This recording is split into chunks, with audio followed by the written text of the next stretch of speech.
Evening. You've all heard about X-rays in diagnosis. Tonight we're going to hear about X-rays in treatment, the treatment of cancer. And for this we're going to the largest treatment centre in the country at Manchester, probably the largest in the Commonwealth. But before we go there, one or two things about cancer, because an awful lot of people believe a lot of nonsense about cancer. First of all, there's nothing new in cancer. Egyptian mummies have been found to have cancer, and as a matter of fact, in the British Museum, there's actually a dinosaur skeleton with a cancerous condition of its backbone. So that's 150 million years ago. The reason people think it's new, of course, is that it largely affects old people, and are more old people alive today. The second mistake people make is that they think cancer is incurable. In fact, there are many kinds of cancer that are curable. And they're curable in various ways. And we're going this evening to see how they're cured by X-rays. This evening's programme is in fact part of a campaign of public education which has been carried out over the last 5 years in Lancashire to educate people to knowledge instead of fear. Well now, what is cancer? Well, let's look at a diagram. Here we have a cross-section of somebody's skin. Underneath the skin there are a lot of little round things which are cells out of which the body is made. They're too small to be seen except under a microscope. Now supposing the skin is cut like that. The cells have a job to do, and what they do is start multiplying, and they grow up like that by multiplying until they fill in the hole like that, and then the skin comes together again as they contract and the cut heals. These cells know when to stop. They know when they've done their job. But sometimes cells start growing quite wrongly, and these are cancer cells. We don't know why, but for some reason they just start growing when they shouldn't. Let's look at another diagram. There we have the cancer beginning to grow, those little black things, and they go on growing like this. We don't know why they do, and form a little lump or a tumour under the skin. If they go on growing, they may break through the skin and form an actual ulcer. Now we can cure the cancer at this stage by taking it right out by surgery, or we can kill the cells by X-rays, because cancer cells are more easily killed by X-rays than normal cells. Now, the important thing here is early diagnosis, because after a bit the cells get into the bloodstream and may spread all over the body, and if they damage a vital organ, then it may be fatal. So let's go to Manchester and see how X-rays are used in the treatment and cure of cancer. Here we are at the Holt Radiotherapy Institute and Christie Hospital, about 4 miles south of the centre of Manchester. Here we come in at the main entrance. You must be getting used to hospital corridors in this programme. Here's one in front of you. And here we meet the director of radiotherapy, that is X-ray treatment, radiotherapy, in this hospital. Good evening. And may I extend to you all a very cordial welcome to see our hospital and to see some of our work here. Well, good evening. Perhaps you will now take over from this point and show us round. Oh, most certainly. Let's begin at the beginning. Our patients are first seen in the outpatients department, sent up either by other hospitals in the region or by their own doctors. So the first department we visit is the outpatients. There, 2 of my colleagues will show you patients who are going to be treated by radiotherapy. These people came up to the outpatients in the last few days, and they've been good enough, in the interest of public education about cancer, to appear in this program. And we are very grateful to them. Now we'll go along in.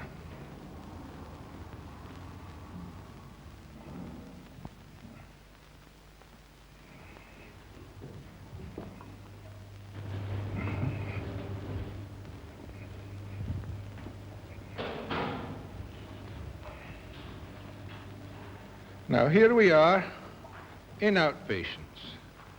But before we look at these cases, I want to make one vital point. We have every expectation of cure in each one of these growths. For these patients went to their doctors for advice while their tumors were still early and small. Let's look first at a gentleman here with a growth on his lip. This patient first noticed a sore at the angle of his mouth How long ago was it? 9 weeks on Monday. 9 weeks on Monday. Yes. It showed no signs of healing, so he saw his doctor, and now he's here for treatment. Can we have a look at this? Yes. Thank you. Just open a little bit, and if you turn round this way. That's the thing. Thank you. We shall see the type of treatment he's going to have quite shortly. The second patient was first aware of a warty growth on his ear about 5 months ago. It increased in size, he saw his doctor, and now he's been referred here. This is very much the type of cancer that can be treated either by surgery or by radiotherapy. Surgery means the removal of the growth and part of the ear, and we're treating him with radiotherapy in order to save his ear. This woman here noticed a growth inside her mouth some time ago, and she went to see her doctor because it was gradually getting a bit bigger, but it wasn't painful at all. Perhaps we might just have a look at it, please. Just open your mouth. Right. Just there on the undersurface of the tongue, you can see the warty growth, and she's going to have treatment for it. Thank you.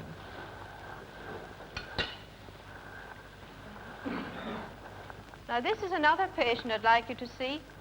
He noticed something wrong with his voice. How long ago was it? About 3 months ago. It went hoarse then. Has it been sore at all? So I don't...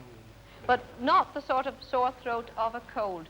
And he went and saw his doctor and was found to have a small growth on the vocal cord, and he's now going to have some X-ray treatment for it.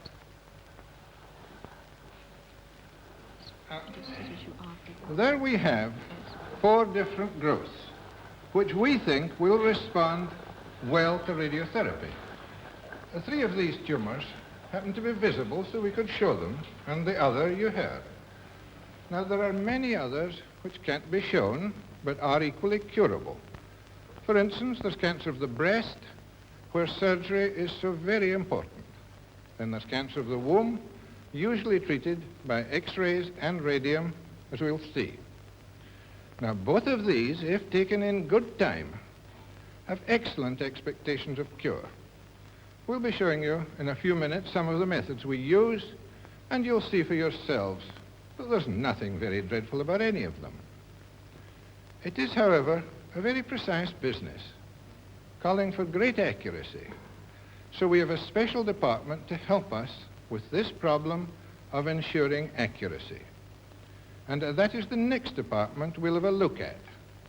So I am now going to pass you over to my colleague who will show you the kind of work done there.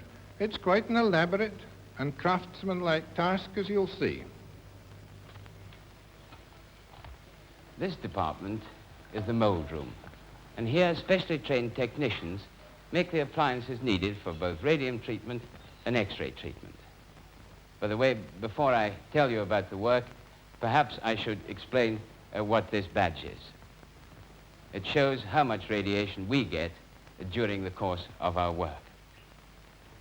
One of the earliest methods of using radium was merely to lay it against skin cancer. We now know that this was not accurate enough. Something far more accurate is called for. And what we need is just the right amount of radium held at exactly the right distance and for the right length of time. This is where the mold room people help us. Here's a model of a patient's head with a cancer on the forehead. We decide how big an area requires to be treated. And then the mold room people take over. First, they must take an impression. They do that using ordinary plaster of Paris, the same sort of thing as is used in the treatment of fractures. From that impression, they make a model, also of plaster, and it's on that model that the mold is made. Here's the first stage, a sheet of plastic material, heated in a flame until it's soft, laid over the model, pressed firmly into position, so that it fits exactly. The final result, after it's been trimmed up and straps have been attached, looks something like this. Then we have to build a platform on it to carry the radium at exactly the right distance. The platform is made of plastic too, and the distance we get by using ordinary corks which are cut to size. Then the right amount of radium is put on. Needless to say, this isn't real radium at the moment. A cap is fitted, keeps the radium in place, and the whole thing, the final mold, rather a good-looking article, is made to fit this model just as it would a patient.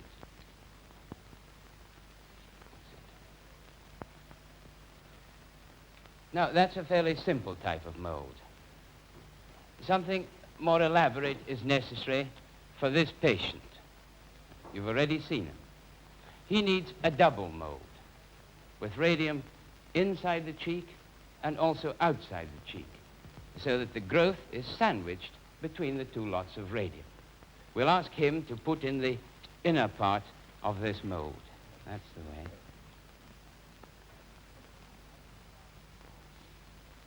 All right, and the outer part is then fitted on. Is that fairly comfortable? Yes. Right, thank you very much. Now, a different problem is presented by more deeply seated cancers. They've got to be treated by beams of X-rays coming from outside the body inwards. And these beams have to be directed very accurately at the center of the cancer. Here's how we set about treating a cancer of the larynx. First of all, a collar of plastic material is made in very much the same way as the radium mold is made. It fits the neck exactly. On the collar, on the front and the back, we place these metal markers. And when an X-ray picture is taken of the patient wearing this collar, these markers show up on the X-ray film as these dots, these white dots, both front and back. On the film, we also see the site of the cancer, and a line is drawn from front to back through the estimated center of the cancer. Now we can reproduce this line on the collar by putting this rod through. It's just a bicycle spoke, putting this rod through at exactly the right spot. And we're able to say that somewhere along this line is the center of the cancer. Its exact position we get from the X-ray film, put another spoke through at right angles, and here is the center of the cancer. Then we decide on the size of the beams and the number of the beams necessary for treatment. In this case, we're using 3, 1 from the front and 1 from each side, all of them again directed exactly at the center of the tumor. As a final step, the mold room fixed to the collar these wax seatings. The spokes are removed, and it is against these seatings that the X-ray beams through which the rays come are placed during treatment. Thank you. Well, now, that's the technical side of the matter, but I'm sure you'd also like to see some patients being treated. So may I follow this up by taking you next to the X-ray department where these devices will actually be used. And here we are, going up to and into the X-ray therapy department. And I'm going to ask my colleague there to tell you something of the work she does there.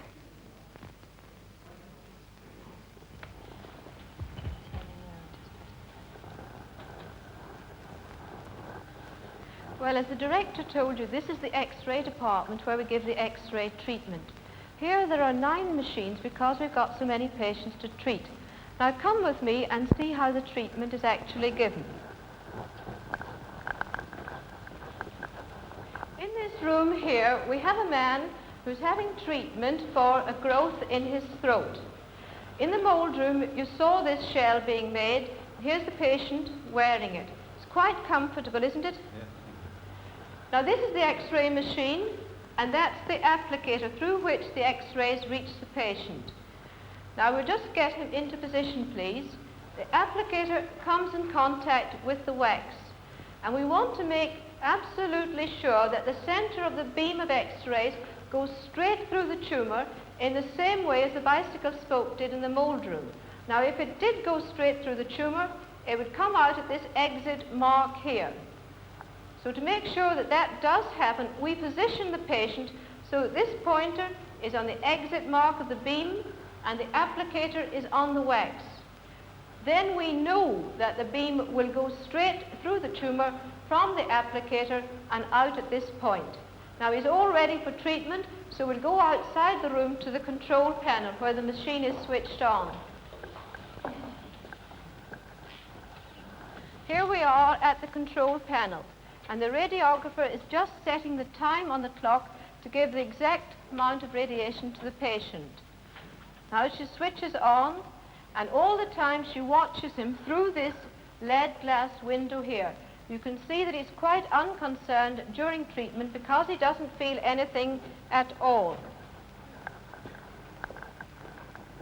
Now here we have a rather different form of treatment for cancer of the breast.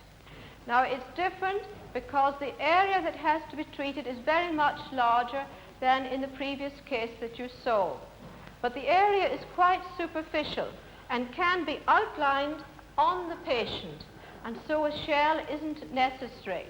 But each day the radiographer sets up these applicators around the outlined area. Because the area is large, the applicators themselves are large.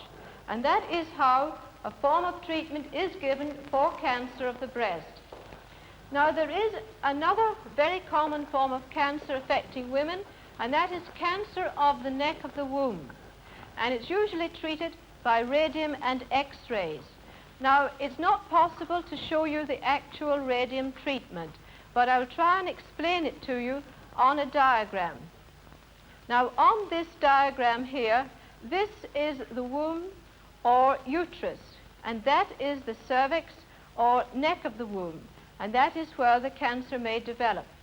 Under general anesthetic in theatre, radium is put into the uterus, and 2 other lots of radium are put, one on either side of the cervix. Here I have got the rubber tube in which the radium would be enclosed and put into the uterus. And this is one of the rubber corks which also will be loaded with radium and put on one side of the cervix. An X-ray picture is then taken to show that the radium is correctly in position, and here is an X-ray that has been taken of an actual radium in a patient. Now let's go back again to the diagram, please. The rays from the radium are only effective over a certain area, and that is the shaded area you see on the diagram. Now we suspect that sometimes the cancer cells spread outside that shaded area, and if they do so, they'll be unaffected by the radium and will continue to grow. So we have to increase the shaded or irradiated area, and we do that by directing X-rays from outside the body to the outer edges of that shaded area, and that increases the total area which is treated. Now the X-ray treatment that is given in these cases of cancer of the neck of the womb is sometimes given on the linear accelerator, which is a rather more powerful X-ray machine, and it's in another department, so we'll go across to it now.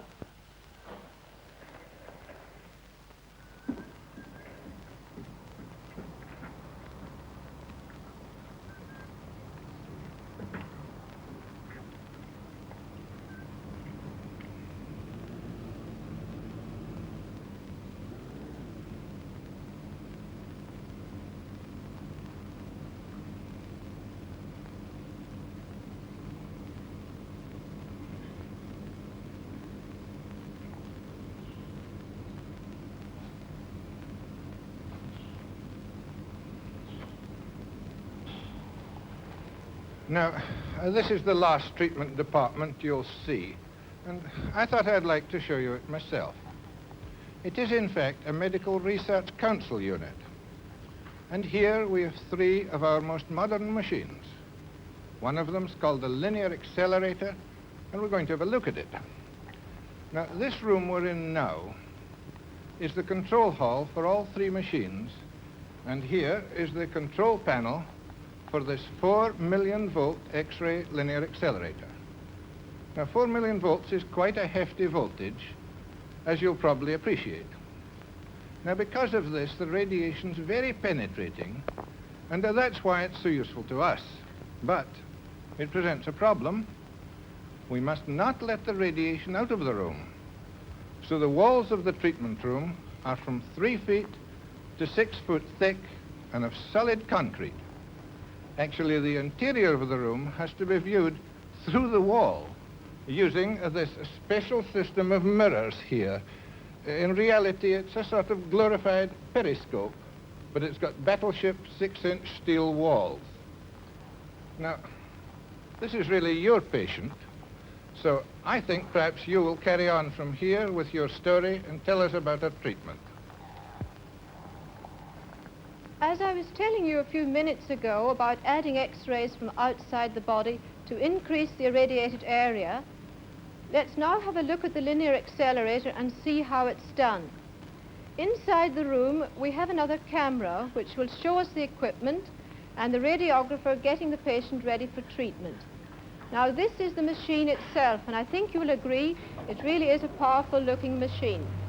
This is the end through which the X-rays reach the patient. Now, the patient is lying on a couch that can be moved in all directions.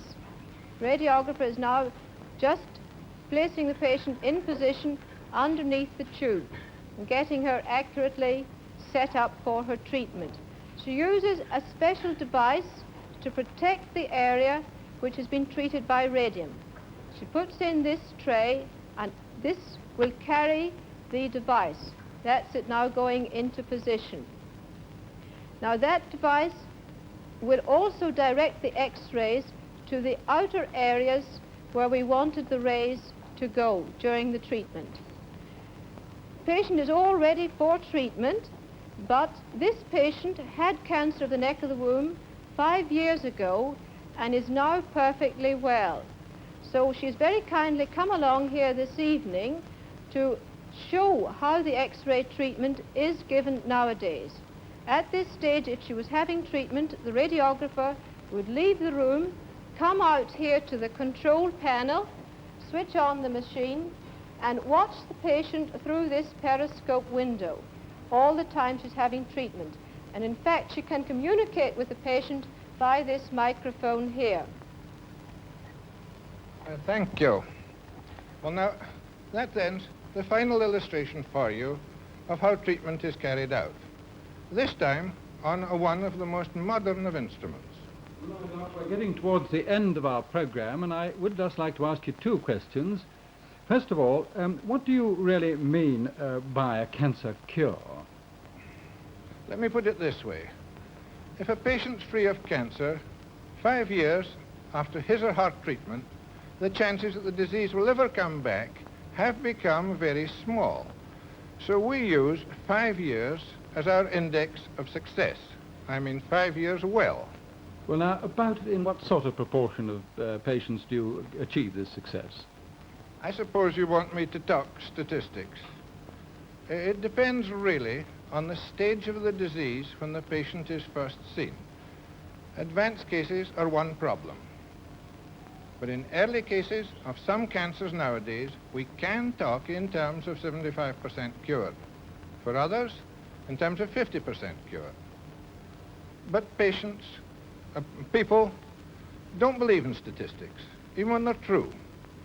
So it seemed to us that it would be much more convincing to emphasize this idea in quite another way, to let you see for yourselves. So you're now going back to the outpatients department to see some more people. This time, patients treated more than 5 years ago, and quite a number more than 10 years ago. Here, every morning, we have our outpatients. Not perhaps so many at any one time as you see at the moment, because normally they come in an appointment system. But this is a very special outpatient session today, because here are a few of the thousands of patients who've been successfully treated for cancer in this hospital at least 5 years ago, and many of them 10 years ago. Did you say many thousands? Is that every year that you have this? Yes, indeed, over 1,000 every year. These patients have attended here regularly for follow-up, and here you see them alive and perfectly well today. We can't obviously look at them all, but at this table, for example, these 5 people were all treated more than 7 years ago. How long ago were you treated? 10 years ago, Doctor. 10 years ago. And how do you feel? Fine. Fine. When were you treated? 1950. 1950, thank you. Over at this table, all the patients were treated over 10 years ago. Would you like to say when you were treated? 1948. And you feel quite well? Very well, You thank felt you. well since then? Thank you, yes. And what about you, sir? 1946. 1946, how long ago is that? 10 years, 10 to 11 years. No, 1946, that's 13 years, something like that. Thank you very much indeed. We must thank all these patients very much indeed for their willingness to come along here tonight to this program. Just before we say good night, I'd like to add one word. I hope the opportunity to show a little of our work will have helped people to get rid of unreasonable fears. They'd then be ready to deal with cancer just as with any other disease, in a straightforward, common-sense manner, for in that way, lives can be saved. Good night. Good night. And I think you'll agree with me that that's a pretty impressive demonstration of the way in which the superstition that so many people have about cancer is in fact false. These patients you all saw have been cured as defined by the director of the Institute. Now, we've just been to one large institute, the largest in the country. But don't go thinking that you've got to go to Manchester to have this treatment. Facilities as good as these are available in every region of the National Health Service. That's one point. Another point I want to make is this, that X-rays are used for treating other diseases than cancer. So if you have had X-ray treatment, or a friend of yours has had X-ray treatment, don't think you've necessarily got cancer. There is just one other point too, and that is that I think you will appreciate what an enormous amount of work and what a tremendous contribution has been made to all this work by other people in this vast department. There are all the surgeons we haven't seen, and in this X-ray department there is the work of the physicists who have designed these magnificent pieces of apparatus, who measure the dose with sensitive instruments and arrange this extraordinarily accurate, precise way of treating. Lastly, you haven't seen any red-hot needles or any death rays. There could be no more comfortable and harmless way of treating any disease than by X-rays. Well, that's all we have for tonight. Now, this time next week, we'll be going to Birmingham, where we shall be seeing modern methods of investigating heart disease and their treatment by surgery. Good night.